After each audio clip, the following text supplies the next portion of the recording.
we go. Joe, roll it. What? Fratelloni's Hardware and Garden Stores. Excuse me. Oh, my God.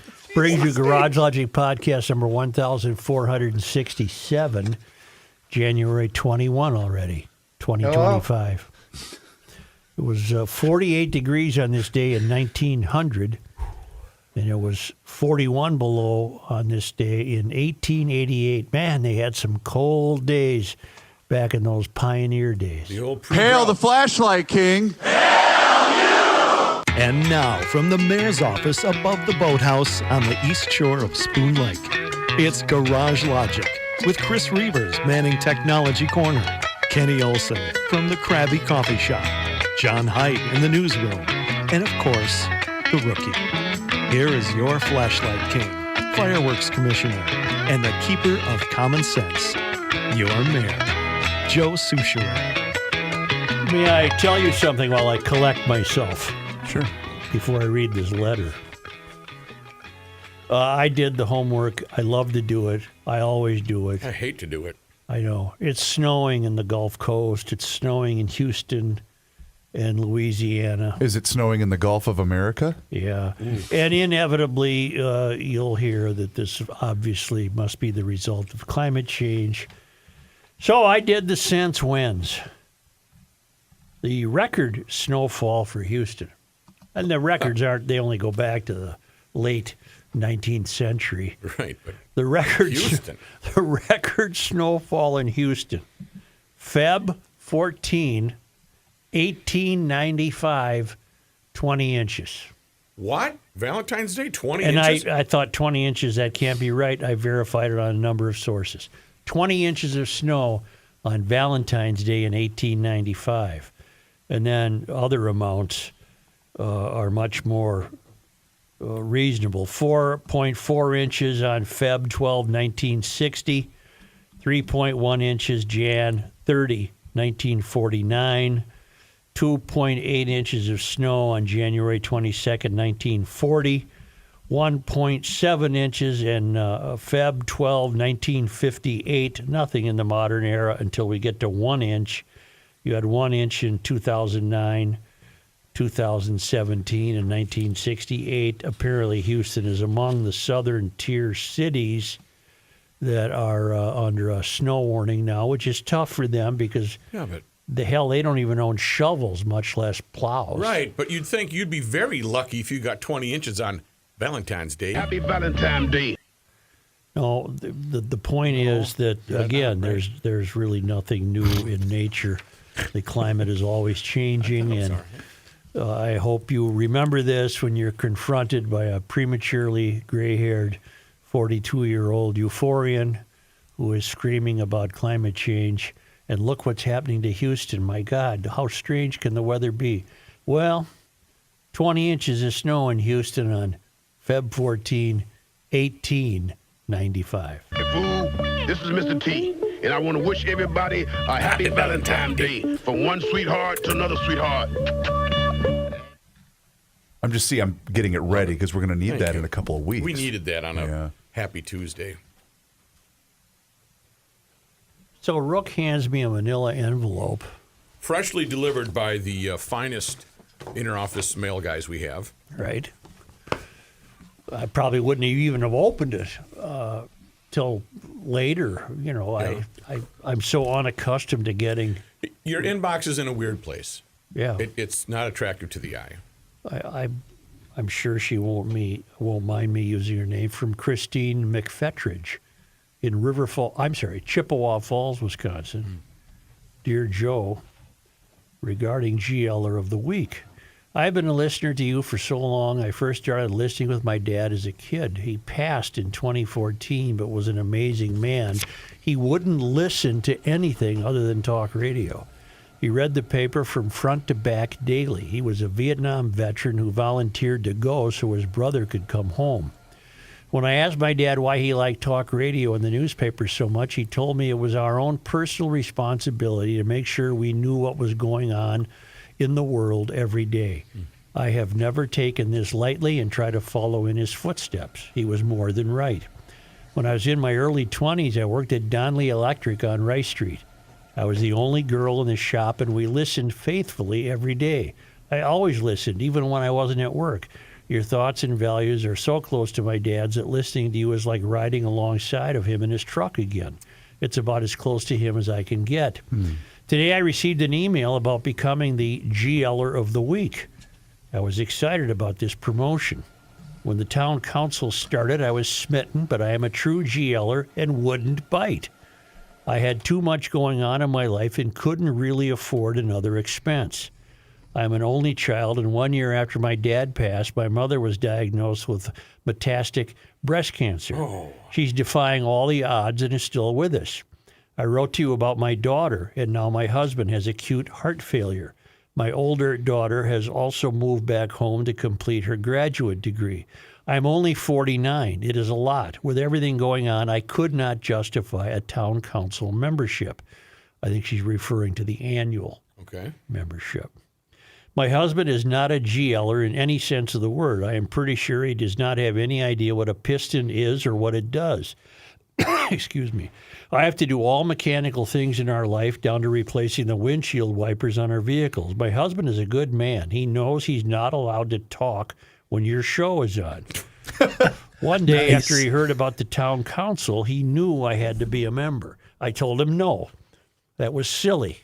We had other things to spend our money on, but he insisted. He signed me up for a membership and paid for it on the monthly plan. Even though this kind of stuff is silly to me, I couldn't help but being a little tickled. It was so frivolous, and he made sure I got to be part of it.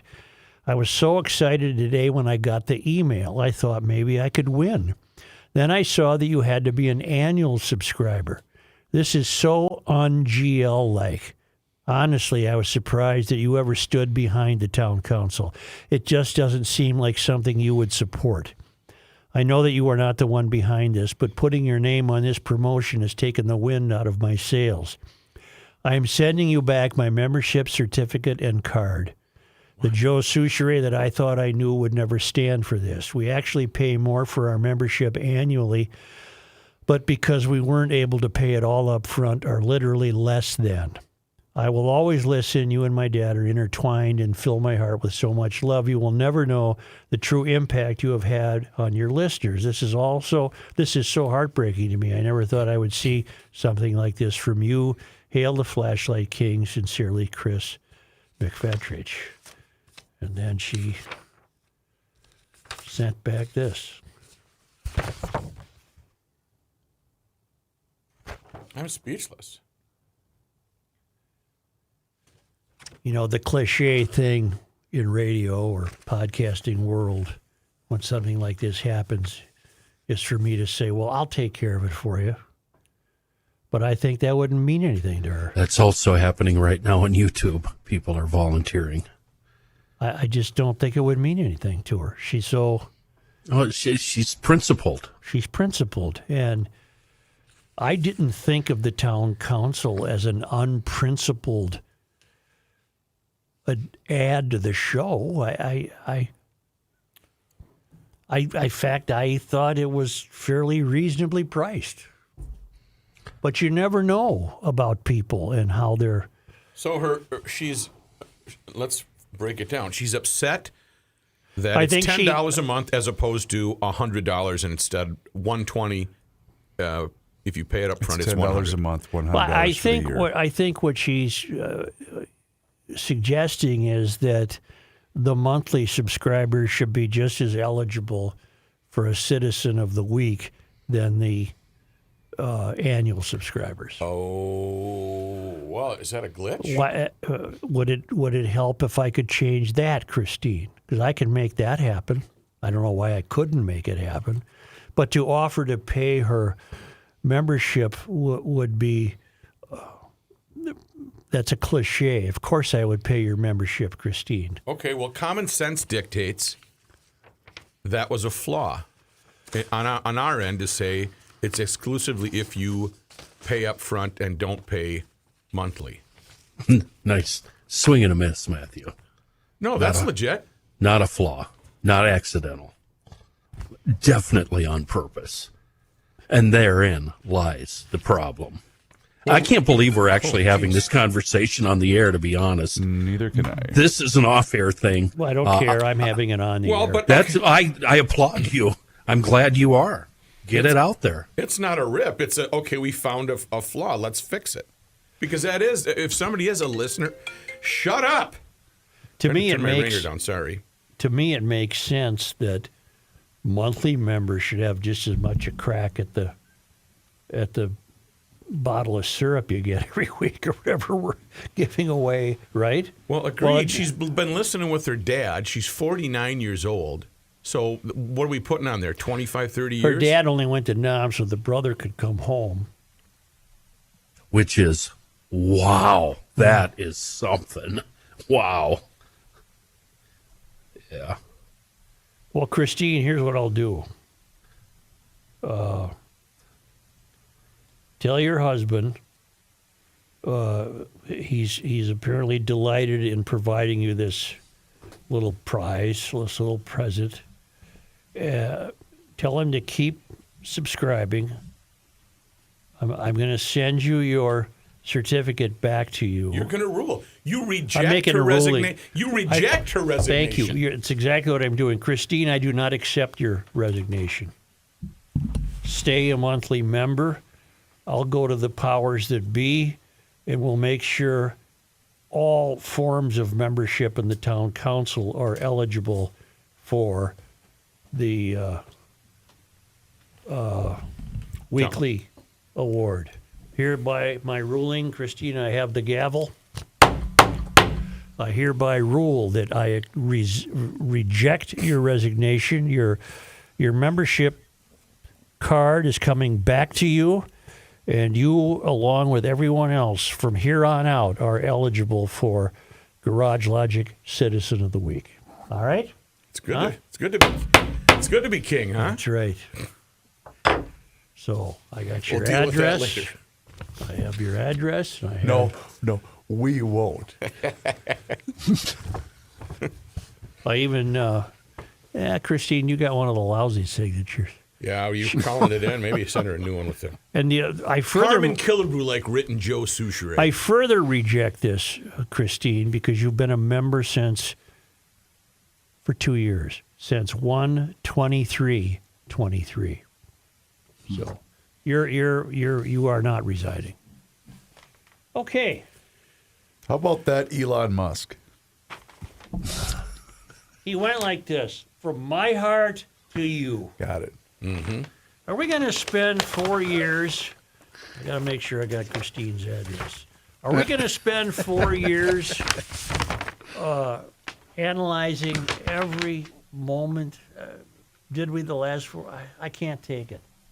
I don't agree, by the way. I want to go on record. I sure as hell don't agree with pardoning these idiots who beat up cops in the Capitol on January 6th. And don't send me your BS about, well, I think the FBI set that up. No, they didn't.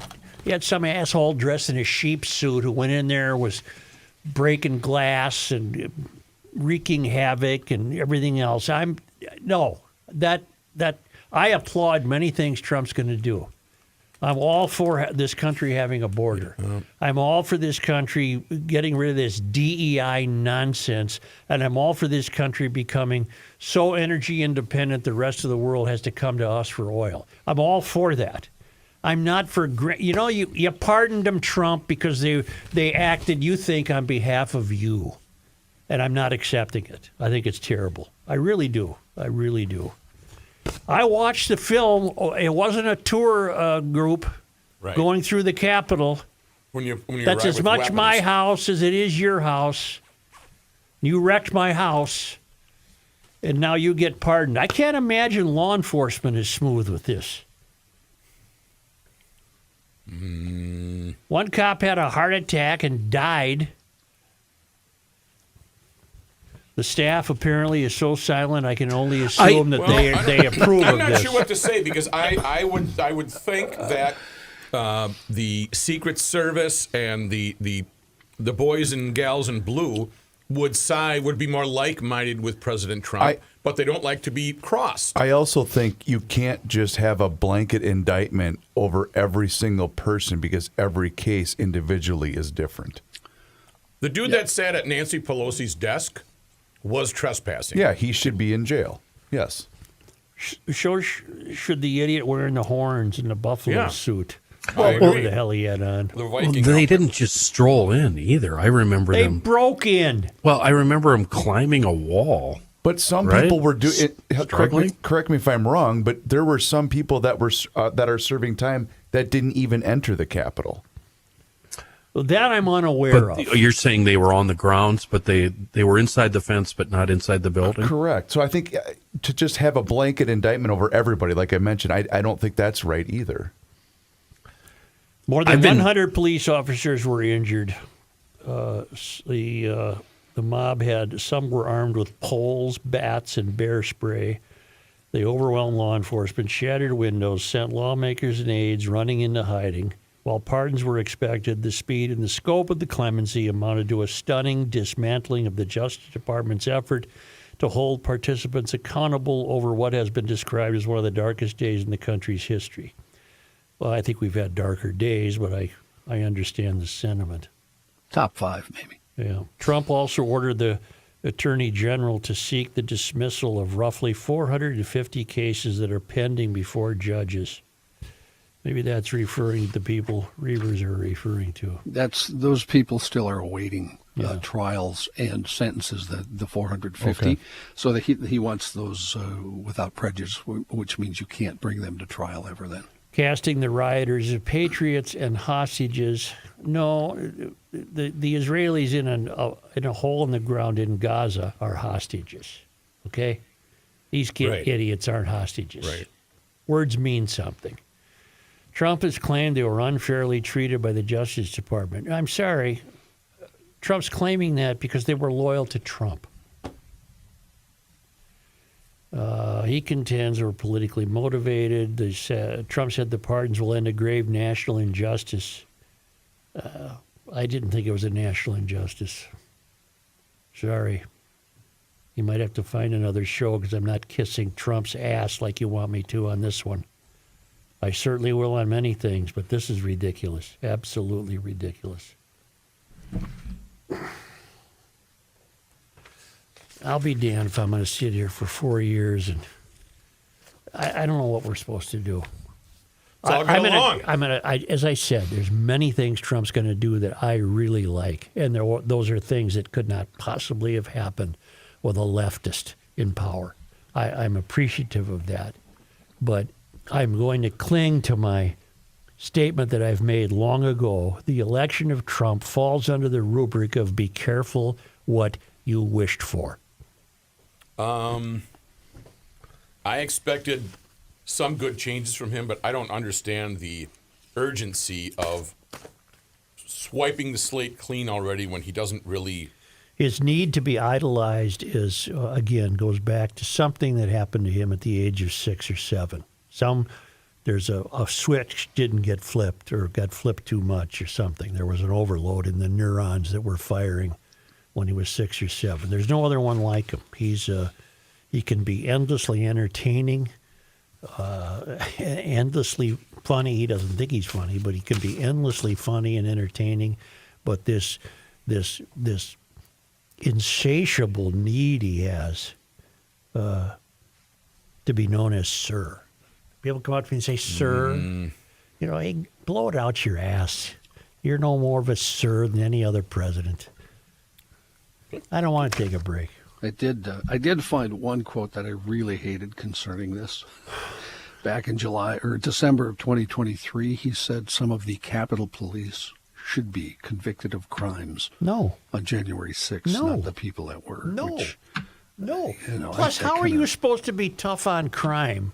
And he intends to be, which is another thing I would applaud. How are you supposed to be tough on crime if you're going to ignore the fact that 100 cops were wounded by these idiots? And he's forgiving the idiots. How are you supposed to crack down? Me no likey.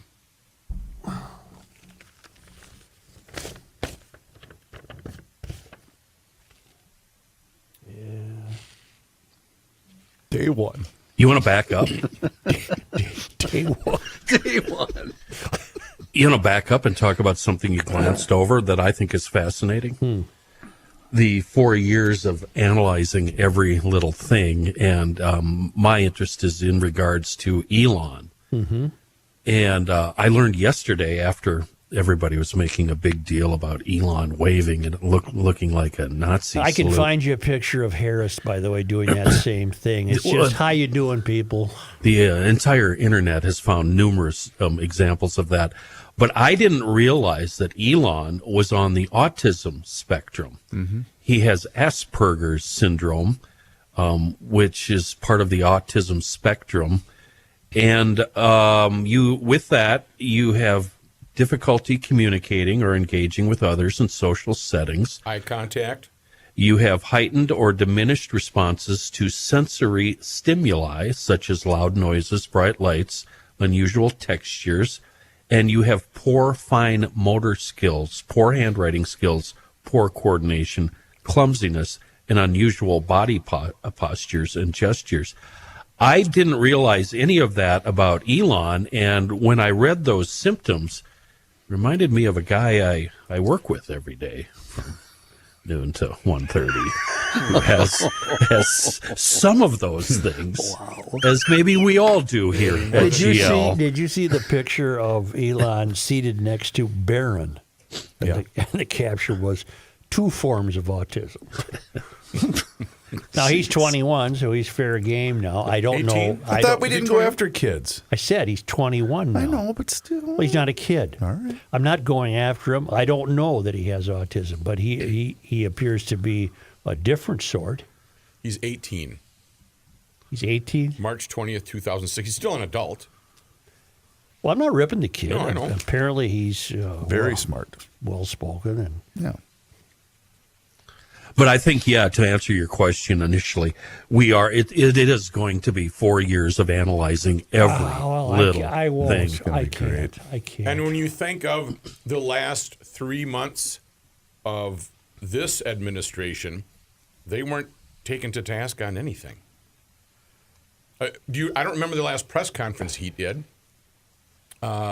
The gal, what's her name, Jean-Claude Van Damme, was the one that was doing all the press conferences, and she wouldn't address things that people of the press said, what's going on? She sidestepped. Now, are they going to give whoever his press guy the same treatment? Or are they going to make him or her be on task? It's a her. Okay. Yeah. I mean, I don't care. Let's have consistency. You want consistency in your garage door? I sure do. More often than not. We've got to have a garage door guy. We have one for you. It's Garage Logic's garage door guy is Precision Door MN. They served western Wisconsin, the metro area. They don't charge more for weekend emergency calls. The emailers have weighed in, and they really love these guys. Put this number in your telephone contacts, Precision Door. Royce got it yesterday. He did. Gave him the number yesterday. He needs a door guy. 612-263-6985. You can also go online and schedule an appointment for a new door if you want. They have models of doors for every budget. The consultations are free on site. You don't bring your garage to them. They show up and you can consult about a new garage door, which improves security and insulation and the aesthetics. They're a one-stop shop for your garage door. They're the best. It's Precision Door, one word, precisiondoor.com. No, wait. Oh. PrecisionDoorMN.com. Thank you.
Oh, here. Here's a man who spends hours in hardware stores, sifting through the nuts and bolts of life. Joe Souchere. Do you know that, and we're terribly proud about this, our own Amy Klobuchar was the organizer of yesterday's Festivities. pageantry. Yes. She did a nice job. Did we find out what they had, Rook, for the meal? Yeah, that's my point here. Oh.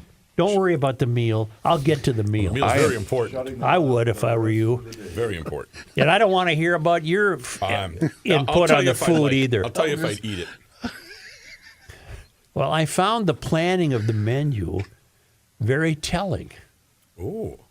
Nebraska steaks. Okay. That's took a weird turn. Jesus. He was a porn actor, right? Right. Dude was corn-fed from the start. Nebraska steaks Okay.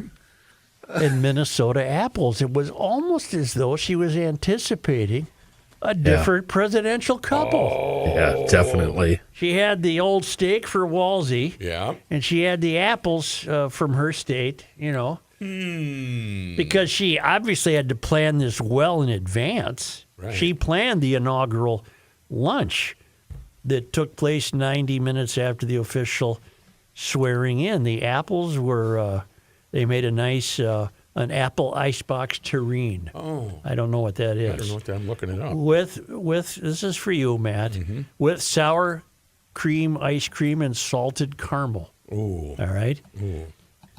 They also had Chesapeake crab cake. Those would be the best because they would actually have crab in them instead of Right. filler. Angus ribeye steak and wine. Amy spoke prior to the lunch. I'm not going to read her remarks. They're long-winded. Big surprise, she said during her remarks. We are featuring Nebraska beef and Minnesota apples. I think she was anticipating There's no doubt in my mind. different presidential outcome.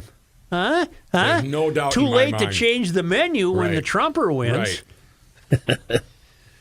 So there you are. And then she concluded her remarks by asking U.S. Senate Chaplain Dr. Barry Black to thank God and be in good health. And then they serve lunch. And I only bring it up because we're terribly proud of Amy. Got her little moment in the spotlight there yesterday. And I'm suspecting that menu was planned probably in maybe, I don't know, July. Yeah, it looks like the terrine is a Yeah. Because you got to work ahead on those deals.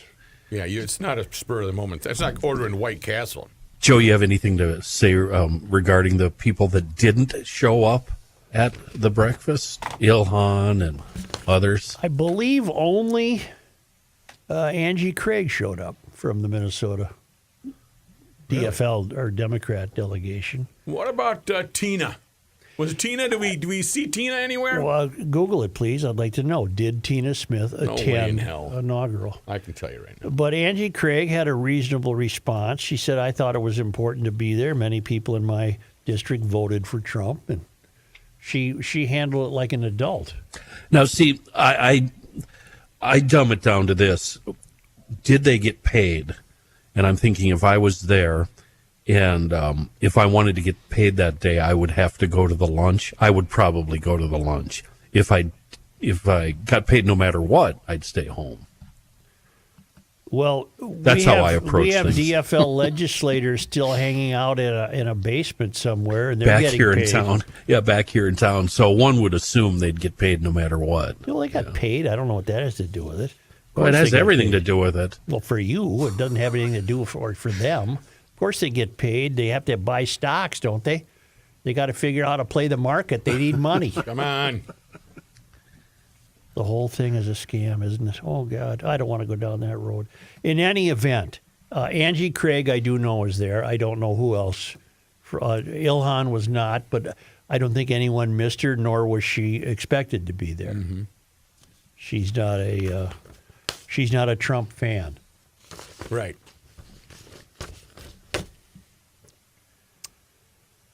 Did you get a hold of Marion Rarick, Chris? I sent her a text. I have not heard a response. She's probably working because she's a Republican legislator. and they show up for work. The Democrats, by the way, who does that? What's that Twin Cities Channel 2 news show called? Almanac. Isn't it Eric Eskel and Kathy Werzer. and Werzer? Yeah. They had Demuth, and Hortman on. Together, side by side. Yes. Yeah. And Hortman, who apparently is just terribly delusional, said that the Supreme Court ruling in which they instructed the election not to be held January 28th, that was way too early, and Walz violated the law.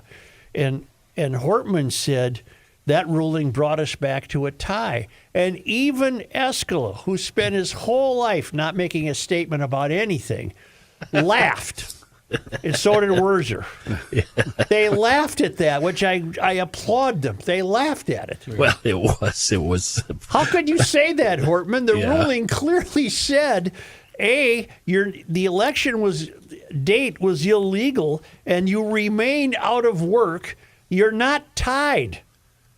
You're right now 67-66. You're not tied.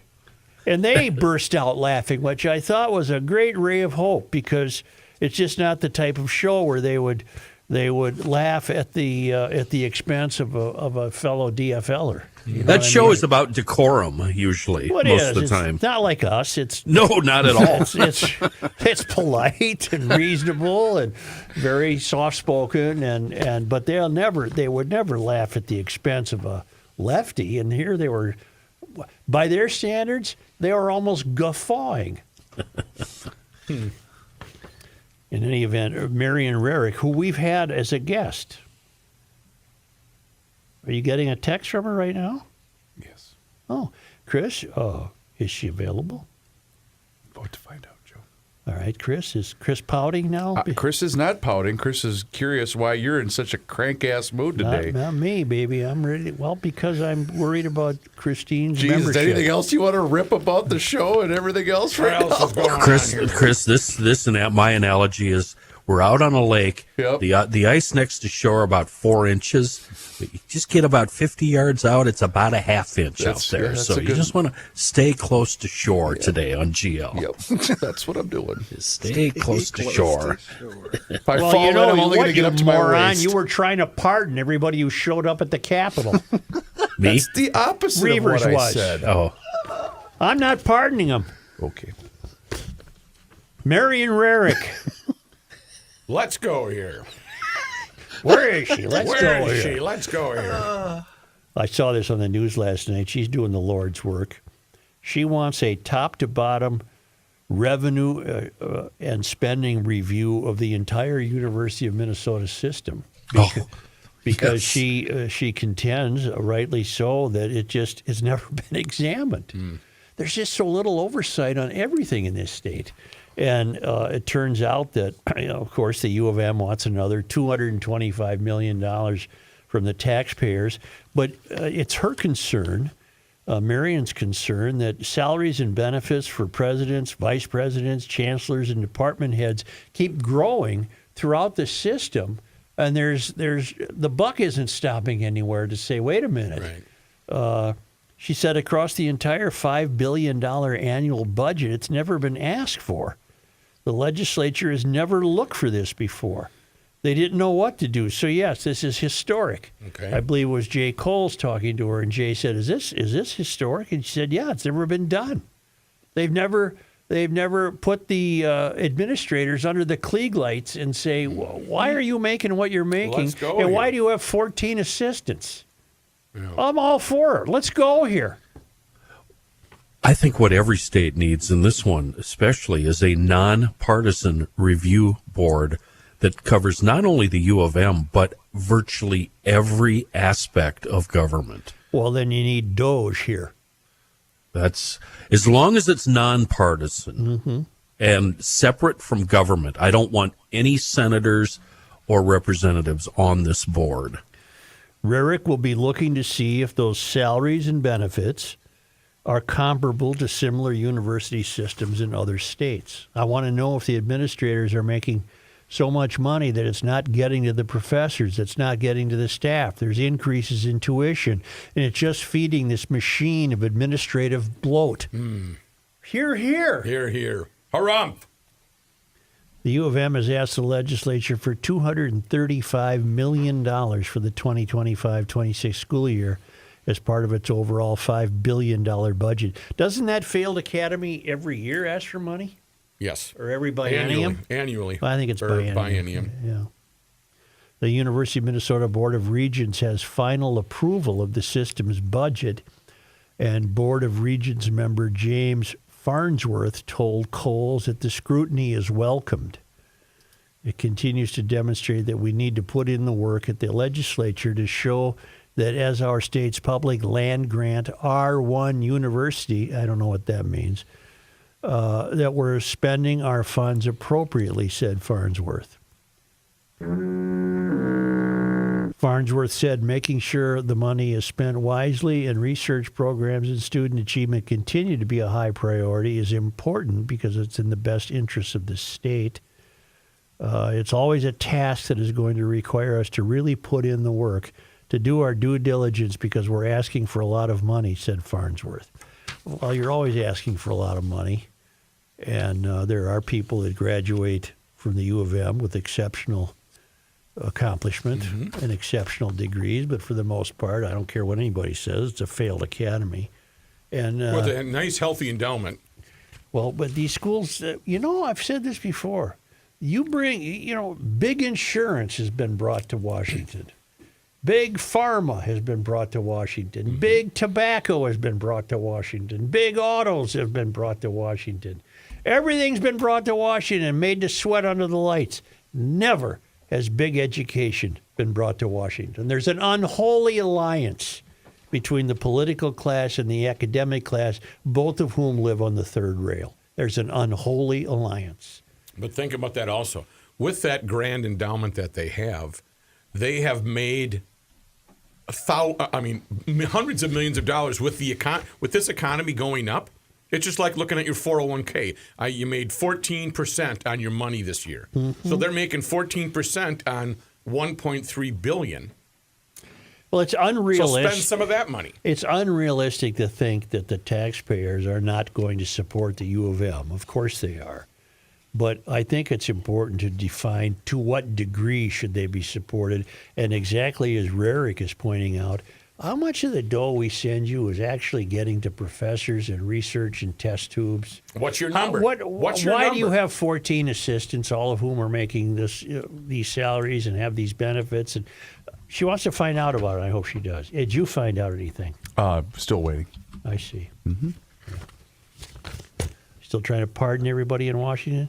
A real stupid question for you. How does the collective us Minnesotans benefit from us supporting the U of M? How just say the five of us. How do we benefit from our tax dollars going there?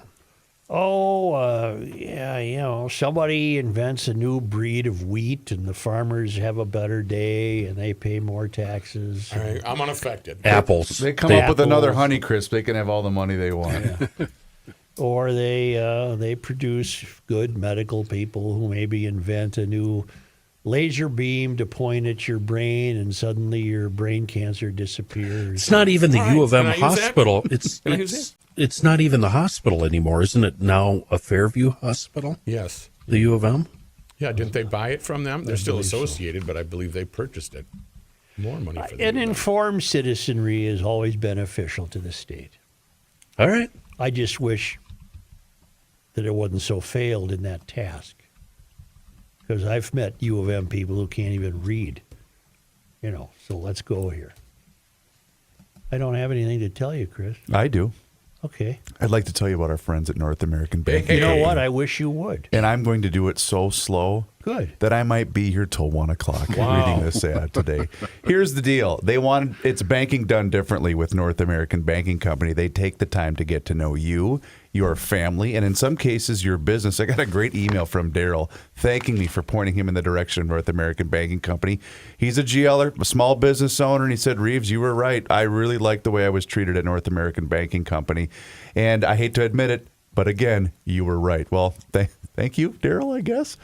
Here's the deal. They have 6 Twin Cities locations to serve you. I hate to admit it, but you were right. Nice. It's Roseville, 50th in France, Hastings, Woodbury, Shoreview, and also in Maple Grove. North American Banking Company offers all of the services as the other big national banks. It doesn't matter whether you're looking to buy a home, finance a new home renovation project, or get that new car that you've been thinking about. My friends at North American Banking Company are going to be able to help you out. They offer the same online and mobile banking options as the other banks, but you're going to get the unparalleled service of a community bank. Locally owned and operated. So that means loan decisions are made right here in the Twin Cities. They are not sent out of state. So this helps you business owners solve problems quickly, just like Daryl, and expand your business with confidence. Once again, check them out online today. It's nabankco.com to learn more. They've been at it since 1998. nabankco.com, banking done differently. North American Banking Company, member FDIC, is an equal housing lender.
The Earth is not your mother.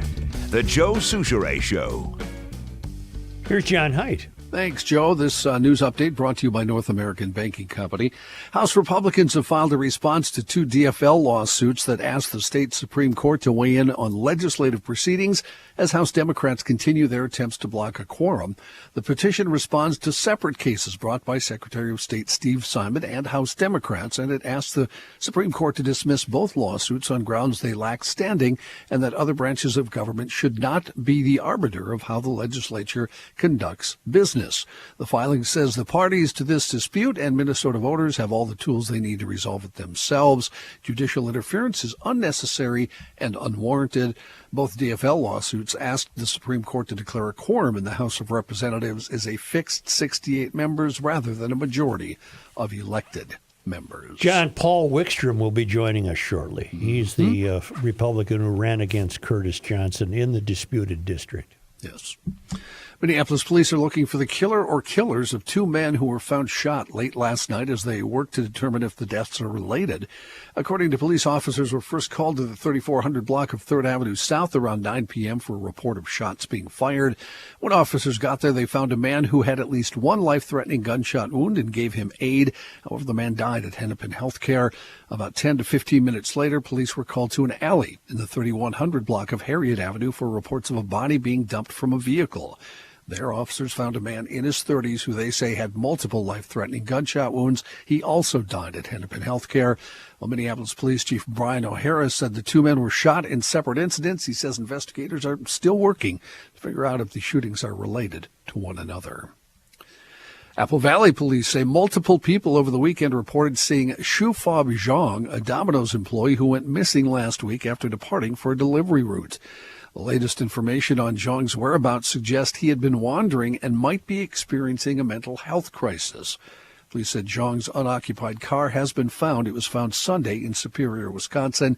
Investigators also received a report of someone seeing Zhang inside the car around 4 o'clock Saturday. Meanwhile, an acquaintance told police about a meeting with Zhang in Roseville around 8 o'clock Saturday night. The police department says we're unsure how he traveled or if he has obtained another vehicle.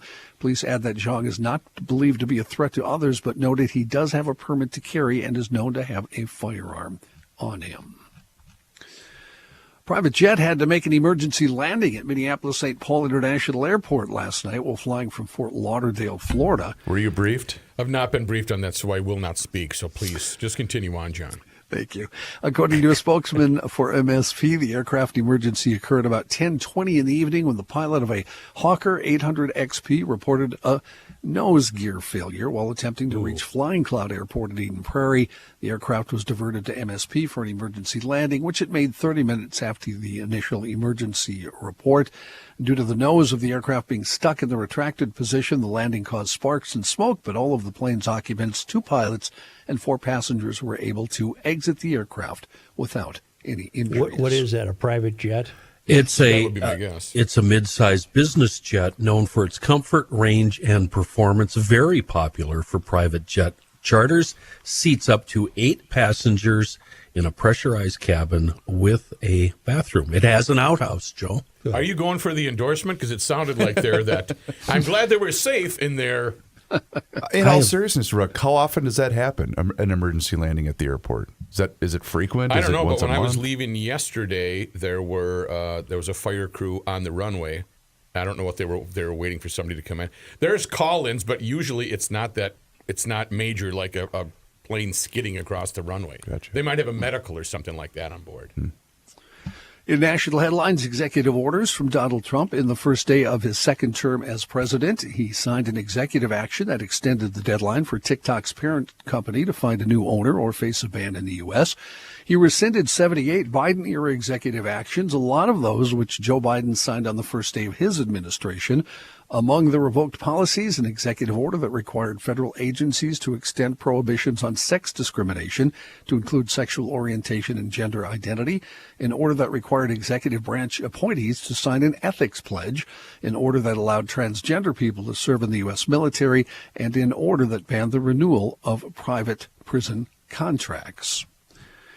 With the stroke of a pen, he also completely, and you covered this already, Joe, upended the Justice Department's 4-year effort to arrest, prosecute, and punish the people who attacked the U.S. Capitol on January 6, 2021. There had been some indications, and even Vice President Vance had said last week that perhaps some of the most egregious offenders would not get pardons, but this was a blanket pardon and commutation, and everybody that had originally been charged was either commuted or pardoned in this case.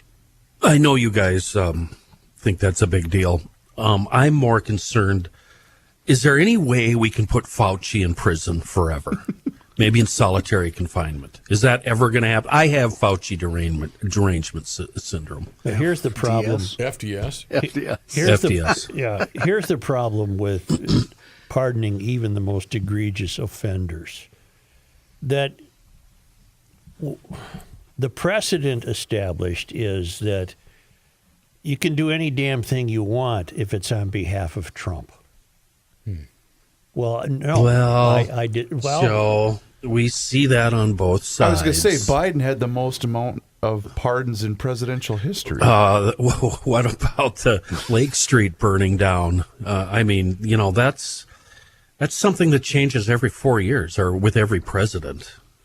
On January 6th, 80 U.S. Capitol Police assaulted, 60 Washington, D.C. police assaulted, 114 reported injuries to law enforcement members, including numerous concussions. Officers pushed downstairs, trampled, beaten, prodded with U.S. flags, sprayed with pepper spray, and beaten with hands and feet. Former District of Columbia police officer Michael Fanone, you guys have seen him, the big guy with all the tattoos. He was attacked by rioters. He said yesterday, after hearing of the pardon, he was feeling betrayed. He said, I feel betrayed by my country. I've been betrayed by those that supported Donald Trump, whether you voted for him because he promised these pardons or for some other reason. You knew this was coming, and here we are. He also criticized the GOP for its role in supporting law enforcement and Trump. He said, I think the Republican Party owns a monopoly on hypocrisy when it comes to supporting or their supposed support of law enforcement. Fanone said he had not communicated with the White House about a pardon that he received prior to it, and he criticized the fact that he had to receive it in the first place. In video from January 6th, Fanone is dragged by the neck from the lower west terrace tunnel of the U.S. Capitol as he and several dozen other officers ducking fire extinguishers, bricks, and other debris being hurled at them through a cloud of bear spray fight to hold back the insurrectionists. I got one, shouts a Tennessee man named Albuquerque Head, who in October was sentenced to 96 months in federal prison, now pardoned. The mob descends on the officer, ripping the badge from his chest, shocking him 3 times at the base of his skull with the taser, beating him with the flagpole, and threatening to kill him with his own gun. Fanone suffered a heart attack and a traumatic brain injury in the attack. So if we go down Kenny's Road, we're just going to be locked into a vast echo chamber of whataboutism. Mm-hmm. That's all we are. That's all we are. Definitely. What if we called it a mostly peaceful insurrection? It wasn't, which is what the Floyd thing was called. So we're going to play whataboutism for 4 years. Well, you can play it. I'm not playing it. Online, that basically is what is happening. Yes. Look at all the guys Biden pardoned. Yeah. Were they all felonies? Were they analogous? Were what all felonies? All the charges. No, misdemeanors and felonies, both. Okay, let me read something here. This is from the Minnesota Reformer, May 27th, 2021. And the number they're saying, meanwhile, 95% of the 520 misdemeanor citations issued to protesters in Minneapolis have been dismissed. Mm-hmm. So I think it's every new president, we're going to see this sort of behavior happening across the country. Yeah, we're going to be, all this country is a vast echo chamber of you pointing at me and me pointing at you. Yeah, I also don't see it as analogous, and I didn't really want to get involved in this. But I think you should. And I never will. I would like. Think it's analogous. No, I don't think it's analogous either. Well, tell me why, so I know. Well, misdemeanors aren't analogous with felonies. And these guys were attacking the Capitol to do what? Overthrow an election. Correct. All right. Well, I thought in Washington, you just said they were all misdemeanors. Trump's own attorney general. Okay, Trump's I'm sorry. Trump's own attorney general said it was not a rigged election.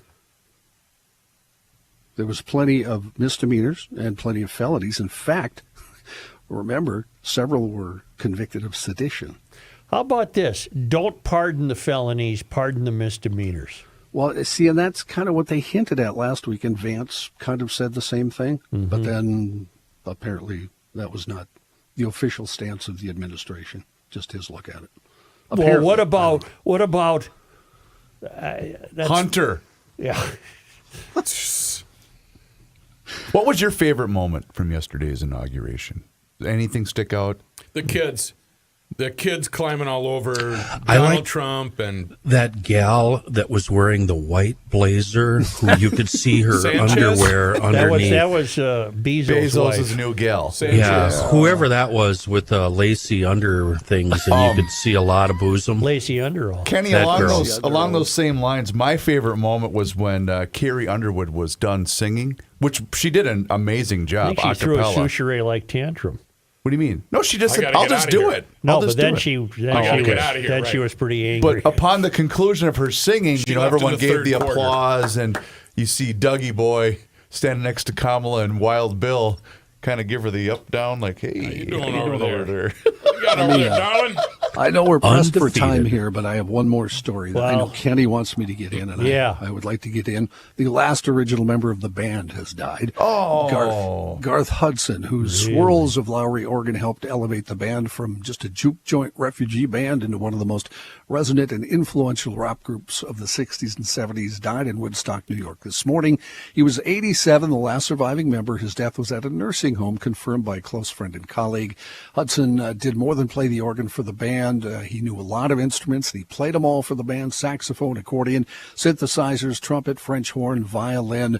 He was the one who set up, installed, and maintained the recording equipment in the Pink Ranch House at Saugerties, New York, where Bob Dylan and the band recorded more than 100 songs that came to be known as the Basement Tapes.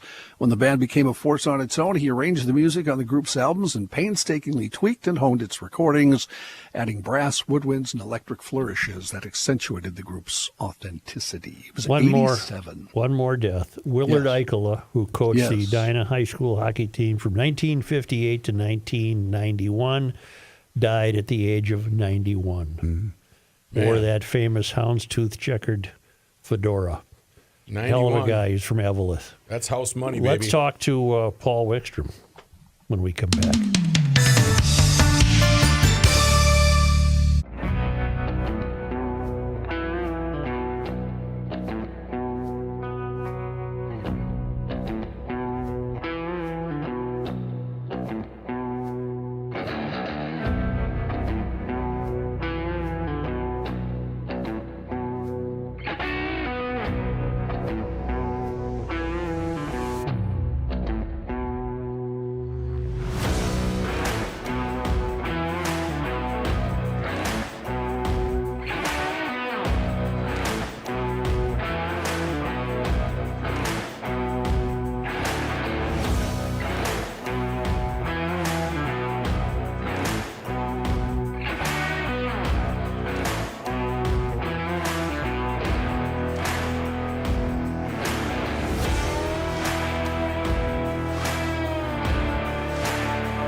Here's a man who spends hours in hardware stores sifting through the nuts and bolts of life.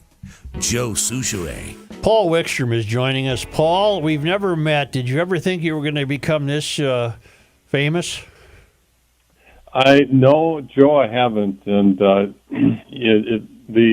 attention is a little bit awe-inspiring, I think, and I'm humbled by it. But no, I didn't think I would get to the spotlight like this. Paul, you what do you do for a living? I'm an engineering manager. I'm currently in the aerospace industry. I've also been in the medical device industry. What compelled you to run in District 40B, which is mostly Roseville, your home area, I take it, obviously. What compelled you to run? A very good question. Before we get started, I just want to be, full disclosure. My cylinder index is 15, Joe. That's pathetic. That's going to hurt the grade. Get off this show. You're out of here. Absolutely pathetic. We're done with you. You better tell him full disclosure, too, about people that come on the show. Yeah, full disclosure for you. People who come on this show never win, but there's nothing we can do about either event. Why did you choose to run? This is my third rodeo with DFL. 2 years ago, I was wanted to make comments to the Mountain View School District Board, and they shut down parental input based on policy changes that were intentional. And that really inspired me to get into politics, if you will, and I decided to run for school board in 2023, and that's where my second rodeo happened with the school board. The people we were running against, I was on a slate of parent candidates, and the people we were running against decided to push their money through the DFL party at two levels, and the DFL got highly involved in that school board race, which is supposed to be non-political. And when I got done with that effort, lost the bid for that election, I was ready to take on the DFL. And I'm speaking very candidly here. That was where I really got the fire in my belly that I wanted to run for House District. Gave a lot of thought. Wasn't really sure if I was ready to do another campaign so soon. And in 2024, I put my hat in the ring for the Republican endorsement. And that's what led me to this. And when the situation with Curtis Johnson came along, I really did have a fire in my belly. I was ready to confront, the deceptions and the shenanigans that we were seeing. Okay, you ran against a guy named Curtis Johnson. To summarize, it was revealed upon his victory in the election that he did not live in the district. We have seen the outfall of that, which is the Republicans are showing up for work. The Democrats are not. The Republicans successfully sued to contend that Walz called a new election way too prematurely. And yet I understand you knew Curtis Johnson didn't live in the district as long ago as last summer. Is that correct? That is correct. And this is what I testified to in the hearing in December. We had suspicions early on, but when you're running a campaign, you're kind of living in your own echo chamber. You get bits and pieces, and you're not sure about things. There's some public data that strongly suggested that he wasn't living in the district, but I stepped onto the porch of a guy named Robert Wilmus, former city council member in Roseville, on September 7th. Mm-hmm. And before I could even get to my door knocking pitch, he told me, your opponent lives outside the district in a house in Little Canada, and he maintains an apartment on Rice Street for appearances. And that's when I felt like I had actionable information. I think Judge Castro even used that word in the order. When the order was filed on December 20th, essentially it was a growing suspicion through the summer that evolved into a moment where I had hard information, and not just from the gentleman in Roseville, but from a few other people that outside the campaign were indicating that he didn't live in the district. So it kind of built over time, and that's when I felt like I had actionable, credible information to bring back to the team. But if this was before the election, what might have been done with that information before the election? Well, there's a period of time leading up to the election, 80 days, where the ballots are created and people are starting to vote. It's called latches. It's the legal word for delay. And I did consult with an attorney after we developed a pretty hard suspicion, and we'd already collected some evidence. And by the end of September, I consulted with legal counsel and was advised that, you're really going to have to wait until after the election to pursue anything, because right now things are frozen. So the timing for us was such that we didn't really have actionable information until September, and when we finally got the legal read on it, there really wasn't anything we could do until the election itself was complete. I guess I don't understand that. Clearly, you had evidence, you had videos, you had observers, you had the former Roseville City Council member who was a reliable source. You knew perfectly well that Johnson was not living in the residence he claimed to be living in. It's I guess it's hard for me and maybe other people listening to understand why that wouldn't have been introduced prior to the election.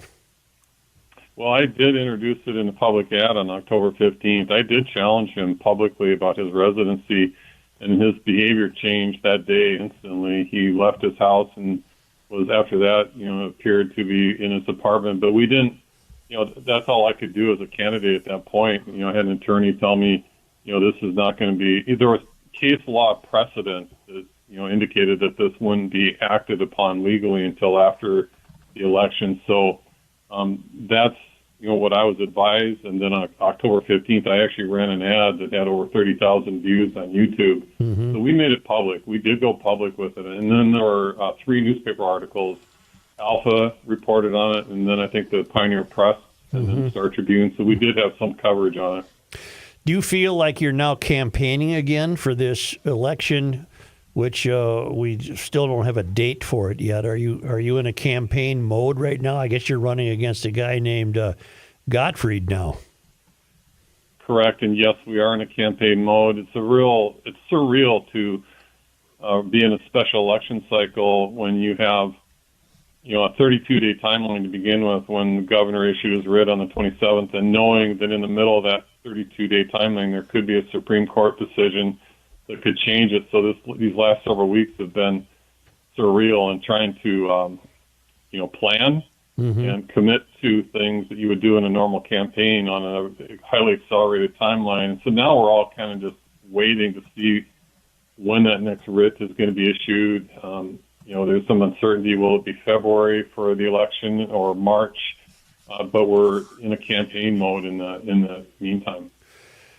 The Democrats obviously knew that Johnson wasn't a resident of the district. Does it surprise you that they didn't do anything about it? No, it didn't surprise me, and I think that there was a pretty strong awareness, and you can look at the endorsements that he had on his web page. He was endorsed by Betty McCollum. He was endorsed by his predecessor, Jamie Becker Finn, who I think is described as a lifelong friend. He was endorsed by other prominent Democrats, and he worked on Jamie Becker Finn's campaign, Betty McCollum's campaign. So he was a well-known person within that sphere. And David Gottfried, who's my opponent, helped Curtis Johnson on his campaign.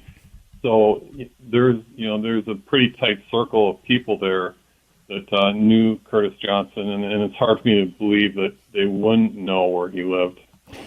Is there hay for you to make in your campaign, pointing out during your door knocking that these people were just flagrantly cheating? Even Gottfried, who apparently, I'm going to call it cheating if he's working on behalf of Johnson, knowing full well Johnson wasn't a resident. There is certainly hay there. Curtis Johnson has created a real bad taste in even some Democrats' mouths. I've gotten the thumbs up from Democrats, in some cases that have, thanked me for doing what we've done. Nobody likes this. That it's a reasonable person. It's done a lot of damage to the DFL, and I don't think that they should continue that way. They need to basically revisit their processes and their culture and make sure that this doesn't happen again. When you think about the impact that this has had, this has affected 4 campaigns, and it's affected the voters and the taxpayers and the state, county, and local governments when it comes to the voting process and the costs related. Just the back-the-envelope guess, I would assume that the total cost of somewhere between $250,000 and $500,000. It could be higher. This had very high impact. The costs are extensive, and this should not happen again. Yes, I think there's a lot of hay that can be made here. Well, apparently this happened in 1979. There was a split, but I think both parties were showing up for work. It continues to be, I don't know what, that the Democrats stay away, but I guess that's neither here nor there. Your job is now to just keep campaigning and try to beat Gottfried, and that would go a long way to changing the culture in the State House to have a Republican majority in the House. Yeah, we're working it very hard, and campaigning in the winter is a very different type of environment with door knocking being suspended because of cold weather, things like that. Yeah. But it's also on an accelerated timeline. But we're working hard to make a big difference. Well, Paul, thanks for checking in. Let's stay in touch. Joe, I do have one thing. Yeah. Paul, I have just a little bit of advice for you. When you do finally get out there, and if you get a few days of door knocking in, don't mention Garage Logic. Yes, that's a good idea. Just for your own good. Just for your own good, yeah. Yeah. You never heard of us. You'll do a lot better. Well, Wickstrom for House, if anybody wants to, go to my website and look for ways to help and whatnot and get more information. We'll try to keep the special election info updated there. But I really appreciate the opportunity to be on your show, Joe, and I'll try to work on my cylinder index. Yeah, you really need to, because that's pathetic. Yeah, that's not good. Dude. All right, good Not luck, good. Paul. Thank you. Thank Have a you. good afternoon. Thank you. Paul Wickstrom, who will be running against David Gottfried in a mess How about created by the DFL. his bona fides, Joe? The guy actually had a job. A Or has real, Has a job. Real job. kick-ass job. Engineer. Yeah. Guy can do math and everything. Jeez, what a deal. Holy mackerel. Well, Hofferman Water, Joe, is here for you and for any GLer looking to make the switch and go with the best. Yeah, that's right. High-quality water from Hofferman Water and Connecticut. They are an independent water treatment dealer offering sales, service, and rental options, which, by the way, rental is key because not every company offers that type of system. And it doesn't matter whether you're in the market for a brand new water softener, maybe an iron, rust, and odor filtration system, or you just want to go with the best drinking water system known to man, then call my friends at Hofferman Water and get on that schedule today to have them come out for that free water analysis. And you do that by dialing 612-895-2440 or visit their website, which is hoffermanwater.com. Either way, you can book that appointment, and if you go to their website, you can also see every single water treatment system that they have to offer, and they are the best. They'll come out, they'll give you that free water analysis and give you that water score with a couple of recommendations on how to make your water the best in your home. Once you get that new system installed, your showers are so much better, so is your laundry, your cooking, your drinking, your ice cubes for those beverages. Everything is better. So call them today, 612-895-2440, or visit HoffermanWater.com. Hofferman Water has been proudly serving the state of Minnesota for over 50 years. Please do me a favor and mention that you heard about them on the Garage Logic podcast.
Latte schmate. Here's Joe Souchere. Yes, Kenny, do you wish to? I have my gavel. Do you have a ruling question? I need a ruling. Eddie Pfluger, I believe his name is, weighed in on our live stream on YouTube asking about, are we really going to, and he's waiting for you to discuss this, are we really going to allow autonomous snowblowers? Now, do you know what a Zumba is? Yes. I have a story about a Zumba, but that might amuse you. But go ahead. I'm gonna compare the two and say these autonomous snowblowers do the same thing for your driveway. How do you stand about that in GL here in Garage Logic? Absolutely not. Absolutely by not. By the way, they're all battery powered too. Yep. By the way. Hear ye. How do you spell Zumba, Kenny? Zumba. Oh, like the dance? Okay. Yeah. Okay. You want my Zumba story? One caveat before you continue. If in fact Tri-State Bobcat sells autonomous Toro snowblowers, I am 100% behind that and would love to talk about them I would on the too. air. Absolutely. Yeah, right. Absolutely. Yeah. We have no principles, as we pointed out earlier. I love everything about Toro and Tri-State. Go ahead. So, I'm not I don't. I was going to get her a gift for Christmas, right? So you mean like a bathing suit like I did one year, No. So I consulted with the kid I used to have, and the kid I used to have said, "Get her a Zumba. It's that automatic vacuum cleaner. Yeah, you just turn her loose, and it goes anywhere. No worries." And so I said, order it, get it, and have it brought to your house. So, okay, she did. The Zumba arrives, and the kid starts checking it out. And apparently it would be really a pain in the butt to get going, and you got to pair it with your phone. You got to, like, if there's stuff in the way, you got to move it first, and ottoman and everything's. So I said, I don't care. Let's do it. It's cool. And she said, okay, I'll hang on to it. And then the CP starts pestering me. She got wind of the fact that I ordered something. And what is it, Joe? She can see your bill. What is it, Joe? Yeah, and I said, I'm not telling you. That's fun. Like sitting in front of the Supreme Court. Yeah, it's gonna be fun. You're gonna love it. Okay, and she finally got it out of me. And she said, I don't want that. Take it back. Get rid of that thing. Jeez. And I thought that wasn't the spirit of it. Was not the spirit. The spirit of it is you got your wife a vacuum. I got a nice present. What more says? There's no other love meaning. There's not a chance. Got you a vacuum. There's not a chance in hell it would have worked. That didn't occur to me, Matthew. Yeah, in Jennifer's mind, the cartoon bubble is that dumbass bought me a vacuum. That's it. Joe, You're exactly right. Yes, she can spend less time vacuuming and more time cooking. Yeah, look at the time this will save you. Yeah, just turn the Zumba loose while you're making something to eat. Yes, or doing your game day prep to watch football. Yeah. You want to freshen up that Chiefs sweatshirt while the Goomba's running. Yeah. Well, anyway, wait a minute. The what? That's a different deal. Yeah. The Zumba, not the Goomba. I have a point to make here, and I thought that didn't sound right to me, so I looked it up. It's a Roomba. Yeah, Roomba. Not Zumba. Yeah. No wonder it didn't work. I don't know what the hell He got a Zumba is. Zumba. He got a knockoff. No wonder she didn't want it. That's like getting a Tyson instead of a Dyson.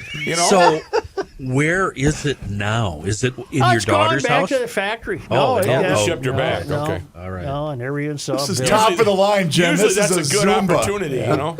A lot of you guys people have Roombas. You're getting a Zumba. That's right.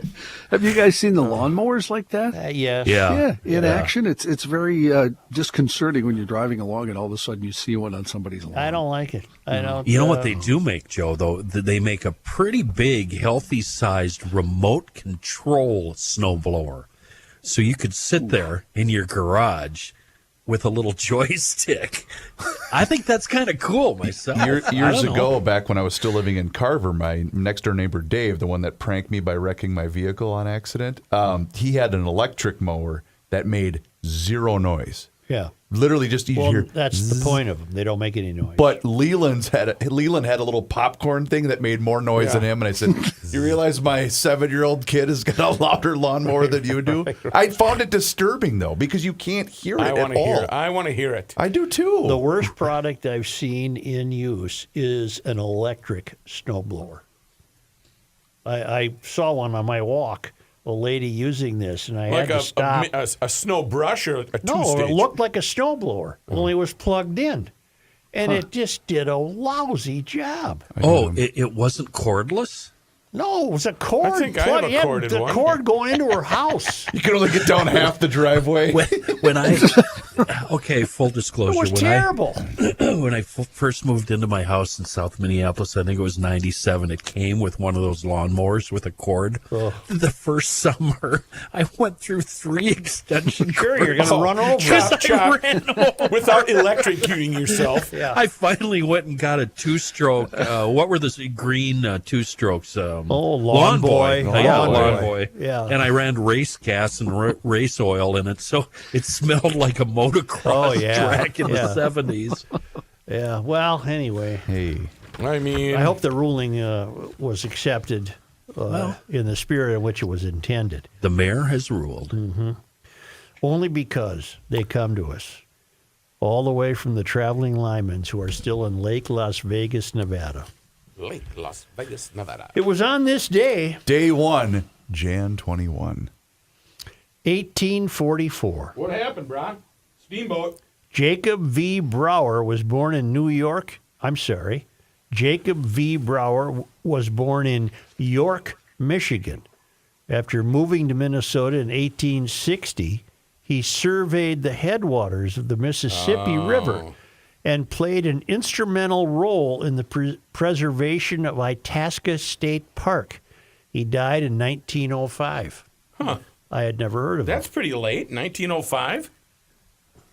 No, I mean for discovering the Mississippi or whatever he did. No, Matt, that's when he died.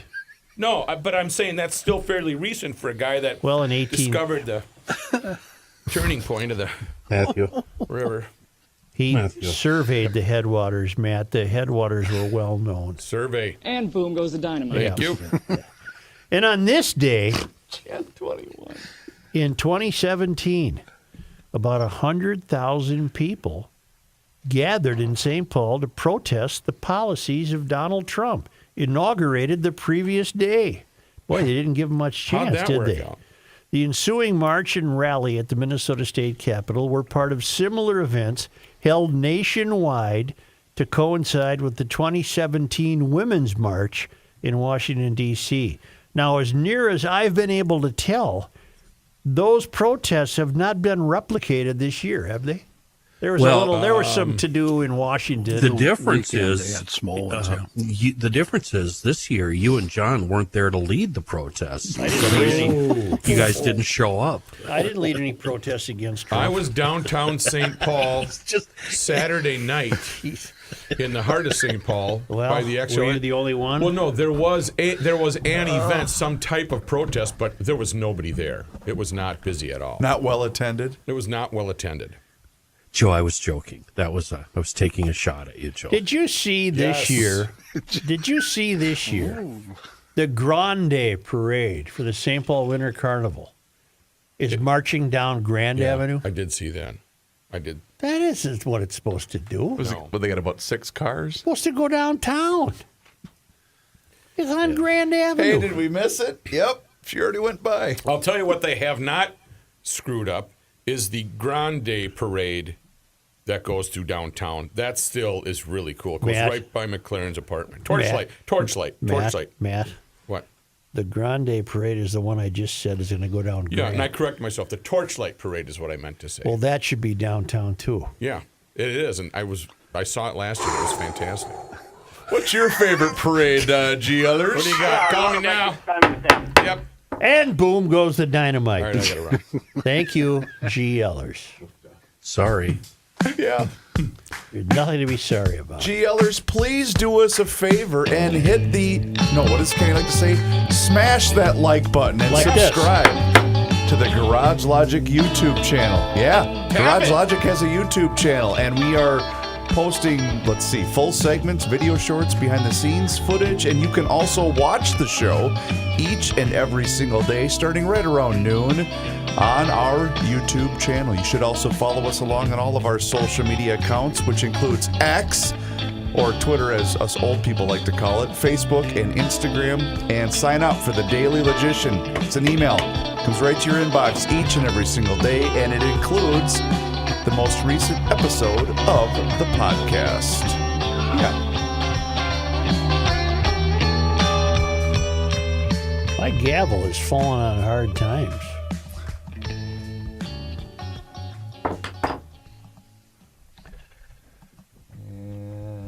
These GLers correcting us on YouTube. It reminds me of